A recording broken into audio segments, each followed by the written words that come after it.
电线烧成黑炭，水晶头往外滴水，电阻失效，修好一个坏3个，你永远都想不到上个跑路的师傅给你埋了多少坑。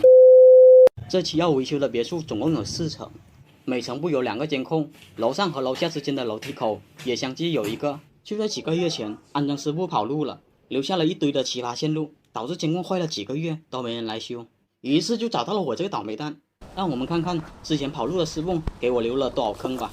我来到了监控室，发现旁边一堆线是干嘛的，咱也不敢问，因为之前安装师傅的跑路，老马娘对我们这些安装监控的意见挺大的，所以咱不遭那罪，只能一会儿再搞清楚了。然后我看了下屏幕，发现还有4个监控，我算了一下，4层别墅，每层有2个探头，加上楼梯有3个和户外2个，那总共有13个，减掉4个好的，那我还需要维修9个摄像头。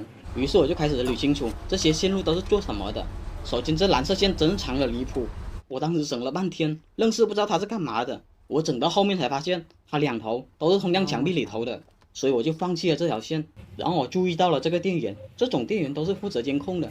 它旁边历经长长的交换机也验证了，他们的监控都不是 PoE。于是我把它给拔了，看一下有没有监控会离线，结果愣是没有一个监控离线。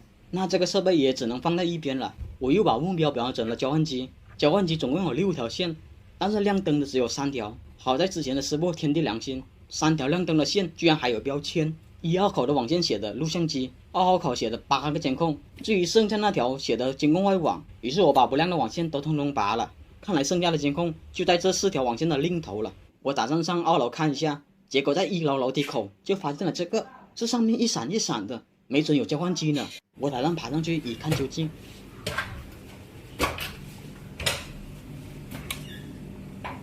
果然不出我所料，这上面果然有东西。我扒拉了一下，结果扒拉出一个插排来，接着就是大量的网线。这个师傅真是人才，居然把网线藏在上面，还好给你留了一个口，不然你都不知道这里还有个交换机。我扒拉一段时间，终于看到了交换机和监控电源，但交换机只有4个灯亮，交换机上面可是插了5条线。我又看了下电源，只接了2条线，想必这个电源是负责室内2个监控的吧。那录像机旁边的电源应该是负责室外2个监控了。我回去看了画面，既然1楼室内2个监控是正常的，所以这里的线路能不动就不要给它动了。万一再把这2个监控弄没了，我也要跑路了。于是我打算去2楼看看还有什么新的发现。我在2楼找到了他们热电箱，发现交换机也是接了一堆网线，但是只亮了3条。得了，1楼2处交换机的网线我还没整明白呢，这2楼也来这招，要是3楼4楼也这样，那还得了。我上期监控维修的视频播放量之所以低，就是因为有9个监控给你搞出8个交换机来，那拐的可怕的线路把很多观众都看吐了，说我的视频怎么感觉跟上课一样了。所以我要换个大伙能看懂的思路解决了。我又回到了监控室，打算对比画面的时候，却发现原本只有4个画面的，现在却多出来了一个画面，室外居然有一个监控自己给恢复了。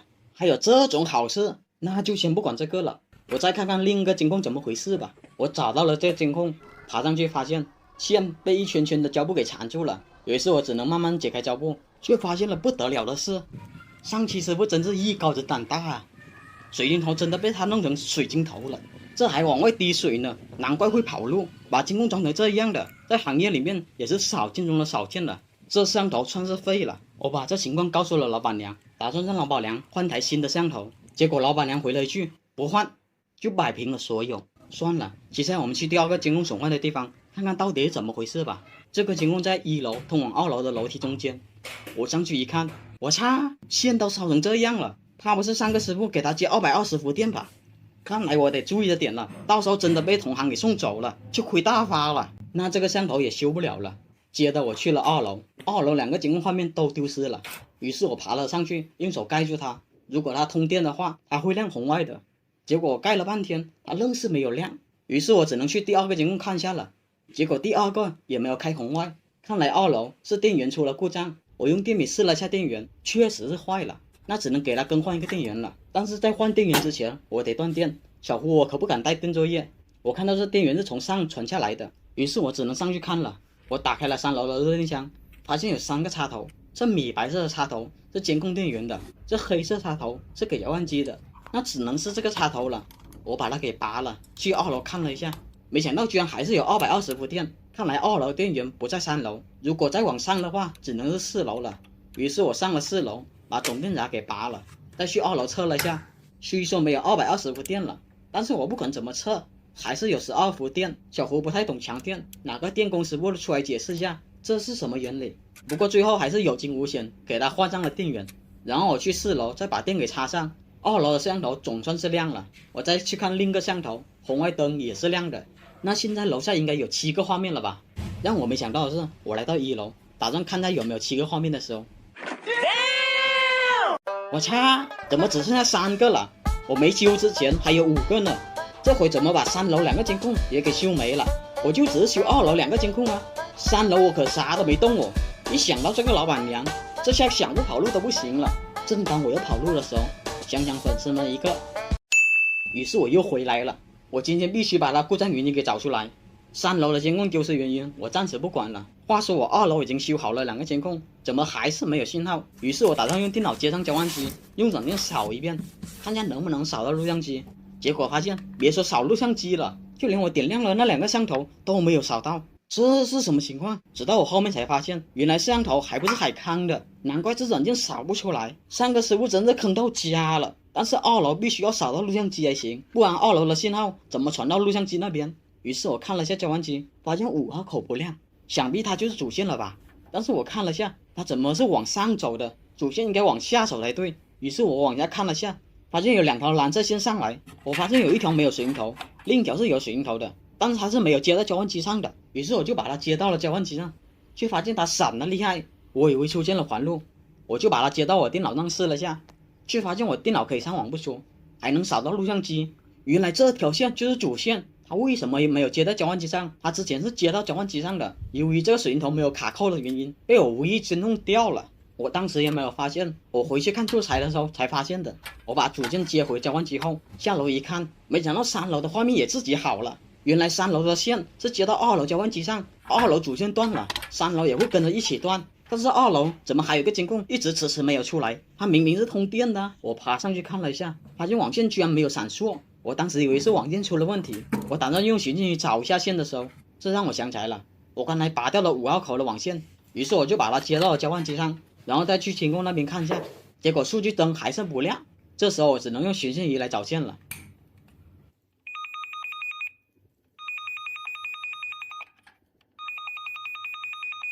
寻迹仪找了下，确实是这条线啊，但是为什么没有数据呢？当时我以为这条线新断了，于是打算对了下线，结果却发现1到8线是通的，并没有断线的情况，那就真的奇了怪了。这摄像头是亮的，我再次把水银头接回去看了下，数据灯还是不亮，直到我看到了监控的灯有点不正常，然后我又闻到了一股烧焦味。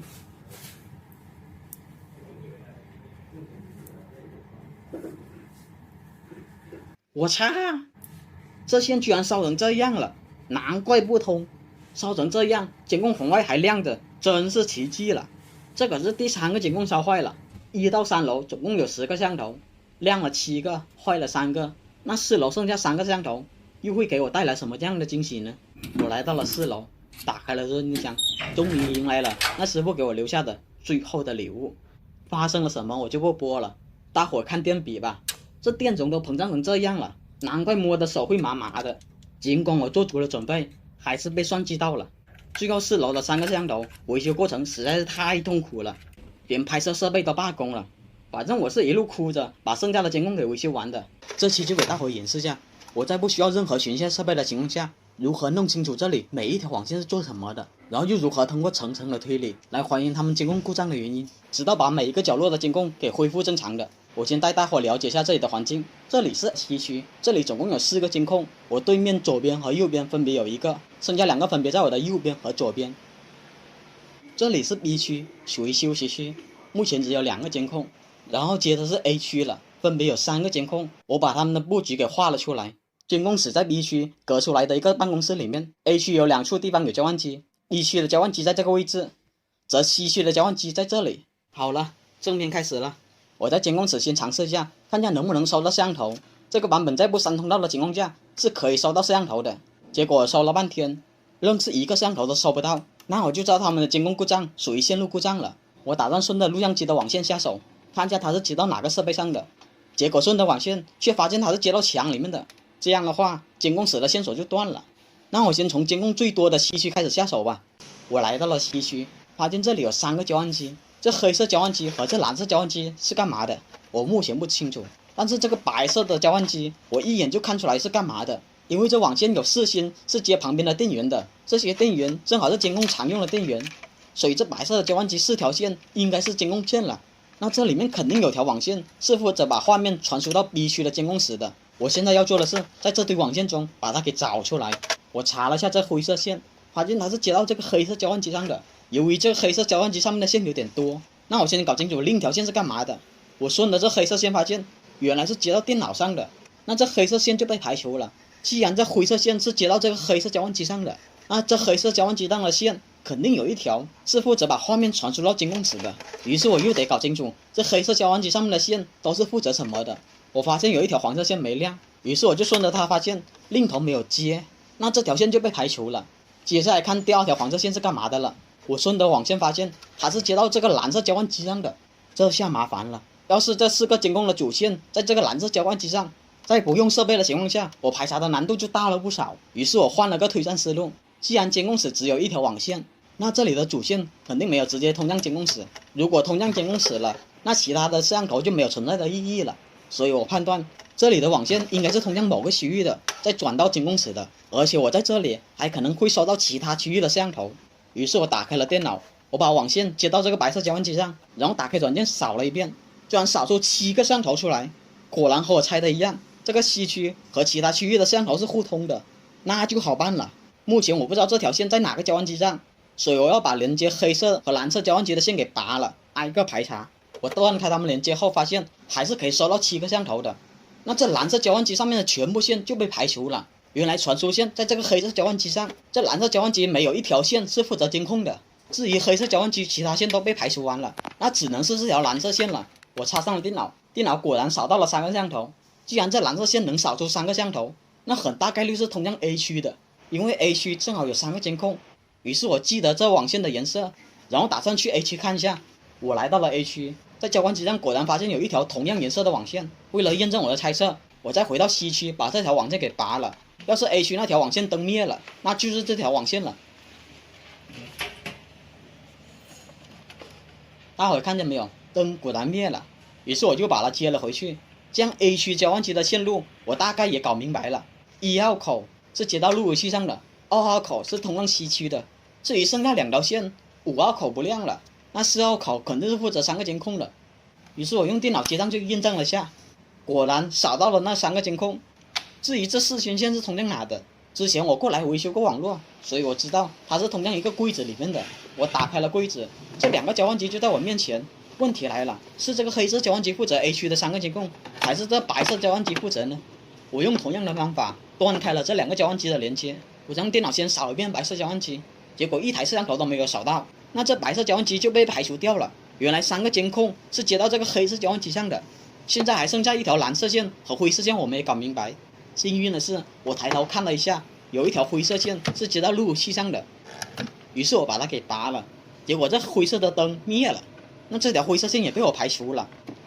我把剩余的那条蓝色线接到我电脑上，果然又扫到了3个监控。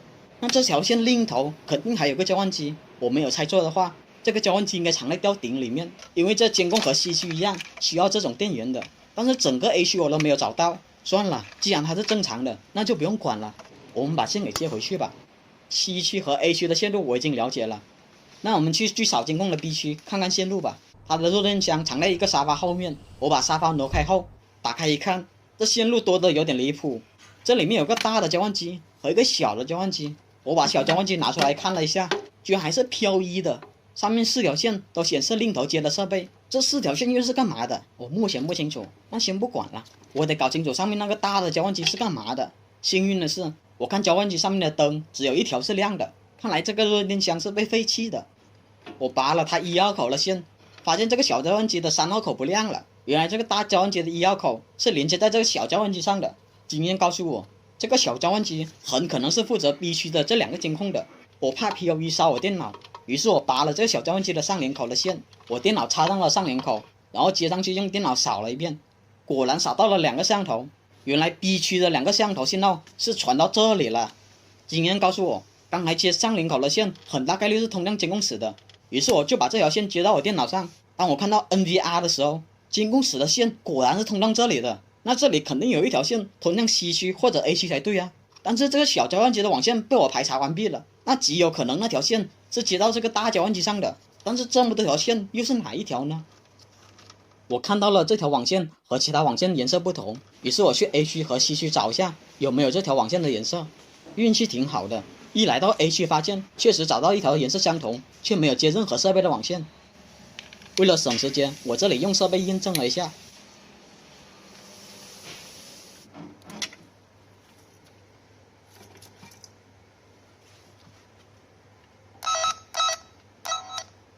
果然是这条网线。于是我就把它接到了这个小交换机上，这样的话 A 区、B 区、C 区还有监控室的线路就全部通了。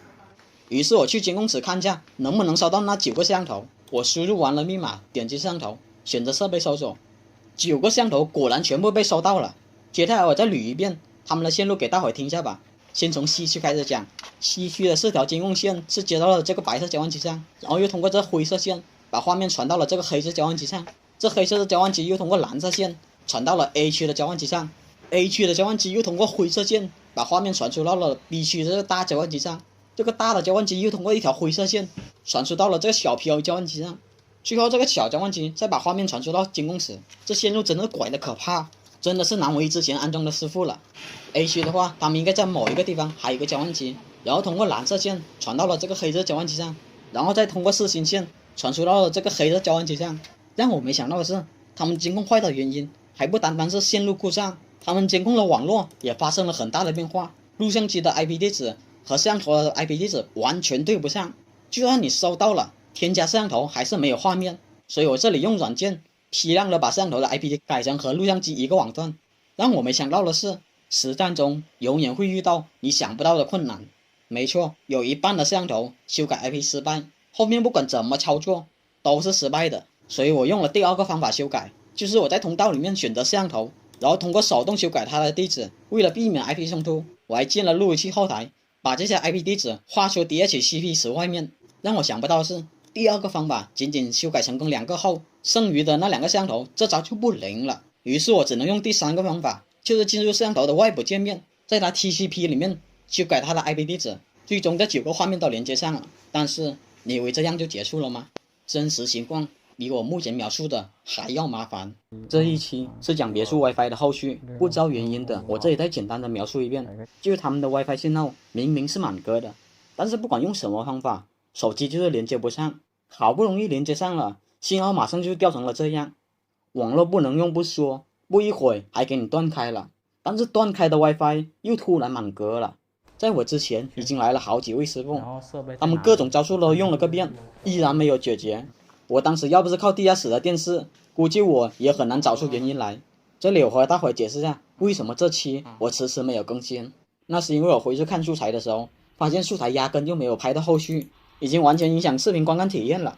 我打算再次过去拍摄的时候，偏偏遇到了工作调动，只能一拖再拖了。好不容易忙完了，但是客户已经不在那边了，因为人家不仅仅只有一套别墅，我也不能为了拍点视频再次麻烦人家，所以我只能用这张图片来模拟他们当时的场景了。他们别墅总共有4层，1楼只有1个 WiFi， 但是这个 WiFi 同时发射3个名称出来，分别是 JJ-2.4G、JJ-2.5G， 还有个 JJ。 2楼有3个 AP， 他们发射的名称只有6个8的 WiFi， 3楼有2个 AP， 但是3楼2个 AP 发射的名称都各不相同。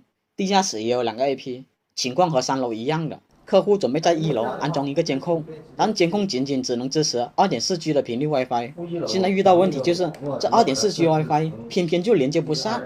这个视频一发出来，评论区各路大神也是各显神通，纷纷说出了导致该故障的原因。我这里挑选了几条评论给大伙分析一下，他们是否说对了。比如这个说断电重启的，来了3个师傅，不可能没有一个想不到断电重启这招，而且我在上一期视频里面已经把线全部拔了，设备找到断电重启过了，所以这招没用。还有说还原出厂的，这个我已经在片尾说过了，还原出厂没用。在我来之前，那几个师傅早就用过这招了，如果问题真的这么简单的话，他们就早解决了。这个说有2个 DHCP 的，2个 DHCP 情况下只能导致断网，但这种情况可不是断网，而是连接不上，所以也不是这个原因。还有说网络广播风暴的，这个也被排除了。要是出现网络广播风暴的话，楼上楼下地下室网络肯定都不好用，但是除了这边 2.4G 连接不上外，网络是没有任何问题的。一说到 2.4G 就有人想到信号干扰，确实在 WiFi 过多的情况下，信号干扰确实会导致 WiFi 掉线，但是就算是100个 WiFi 干扰情况下，也不会至于严重到让你连接不上 WiFi 的程度，而且1楼可就只有1个 WiFi， 所以这个也被排除了。最后一个被说的最多的就是 IPTV 的影响了，因为大伙看到有一条 IPTV 的线接到了路由器上，很可惜，这个是这个牌子特有的功能，你把 IPTV 接到路由器上，它可以在后台指定哪个 AP 的网口变成 IPTV 口。当然还有好多评论我没有挨个发出来，那就真的没有一个说对的吗？其实说对的还挺不少，以下就是说对的，不过有些只说对了一半，有些则是直接说对了解决方法。比如这几位大神说的，我在1楼连接的 WiFi 是地下室发射出来的，我当时在1楼确实连接上了地下室的 WiFi， 这也就解释了我为什么一旦连接上信号就是弱成这样了。虽然说对了，但是依然没有准确说故障原因出来，直到后面几位大神把故障原因说了出来，但他们说的也不完全对，准确的答案应该是面码 AP 的 2.4G 模块坏了，发射天线是正常的。我这里给大伙做一组实验，这个也是一个 AP， 我现在可以轻轻松松连接上它的 WiFi， 但是只要我把网线给拔了，这个 AP 就没有 IP 地址了。